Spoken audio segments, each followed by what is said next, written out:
We have a food saver here. How many of you have a food saver?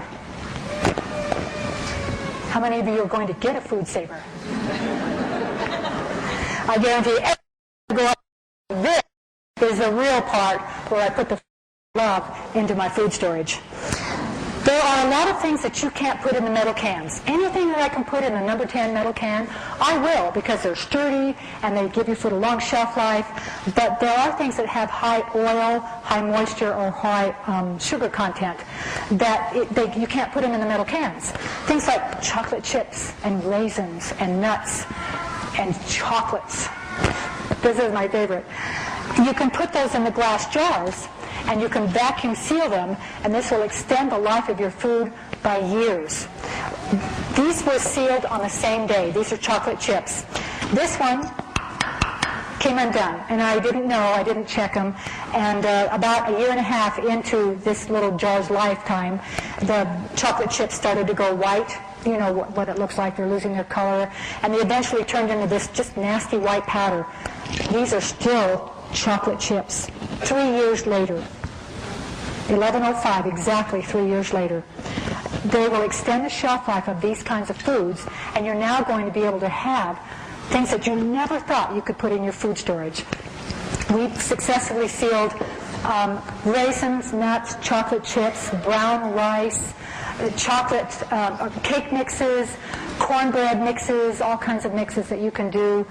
Just about anything in your pantry you can vacuum seal, and it's going to extend the shelf life. Even if you're not going to do food storage, you're going to want to do this, because you're no longer going to go in your pantry. You're making chocolate chip cookies and you go for the walnuts and they're stale. They've gone rancid. This doesn't happen anymore. Extending the shelf life is great with what you're doing.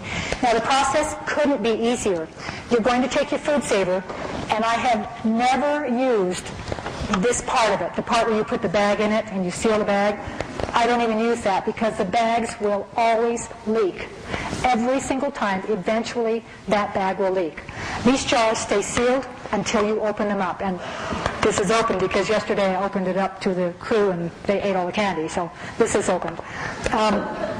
If you're buying a food saver, this new would cost about $100 or more.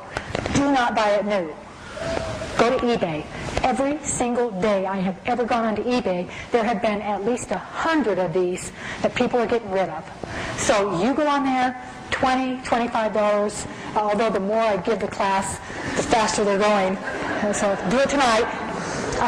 The only thing that you want to be sure that your food saver has, it needs to have the little porthole on the top. That's the only part you're going to use on that machine. Isn't that sad? This great big machine. That's what you want, because this is what you're going to use on it. This is called a jar sealer attachment. Sometimes it'll come with this. You look on eBay and see if your machine is going to have the jar sealer attachment. If it doesn't, they cost $10. Just be sure you get the wide mouth and the regular mouth, because then you can use all of your canning jars. You're going to attach this little hose to the machine. Let me put it down. And then you're going to put food in your jar, and you're going to put the lid on the jar. You put the jar over the top of this, and you push the button, and it's going to pull the air out of the jar. And I don't know how they do it. Somebody always asks me that, and I go, I don't know. It just works. It pulls the air out. Well, this one's not sealed. And that will not come open until I open it. Sometimes they do come unsealed. It's unusual. That's how I got the nasty-looking chocolate chips. But you're going to check these every year so that you can be sure that none of your food's going to go bad. But the nice thing is, anytime you want, you can go, and you'll be able to take out whatever you want, put the same lid back on, take it off carefully so you don't bend it. Same lid goes back on, you seal it back up, and it's just like it's never been opened. That's how we can get 2, 3, sometimes 4-year shelf life on foods that you just seal it right back up. Yes, sir? You have to heat up the lid. Okay. No, not generally speaking. Sometimes the lid won't seal, and it's always on the thing that's really hard to pack. You get it all packed in there, and you put your lid on, and it won't seal. There are things you can do. You can put the lid on regular, down, and then you can take another lid and put it on upside upside down, and try sealing that. Sometimes that added pressure will hold it. If you heat the lid, then oftentimes that will help it to seal. You won't be able to reuse that lid, but it will help it to seal. Sometimes you just have to take it out and put it in another jar. I've had jars that just won't seal.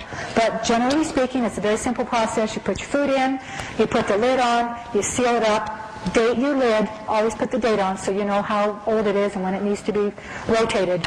And you will be able to put foods in your food storage that are 2-3 years later, you've got fabulous food that you never thought you could have in your food storage.